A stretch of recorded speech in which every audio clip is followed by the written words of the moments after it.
அம்மா இல்ல அப்பனும் இல்ல ஆறுதல் சொல்ல ஆளில்ல ஆசைப்பட்ட வாழ்வும் ஒண்ணு அவளுக்கு இங்கே சேரல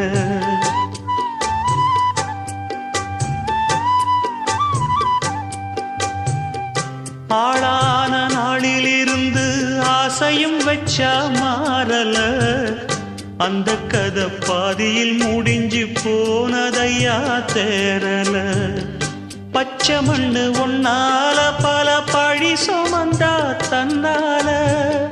பாவம் பழி முன்னால வந்து படருதையா தன்னால கஷ்டத்தை மட்டும் தூக்கி சுமக்கும் கண்ணி இவதா சின்ன மகதா உத்தமிரத்தினந்தா இங்கே மானமுள்ள பொண்ணு ஒண்ண மனந்துடிக்க விட்டாக மறுதலிக்க வச்சா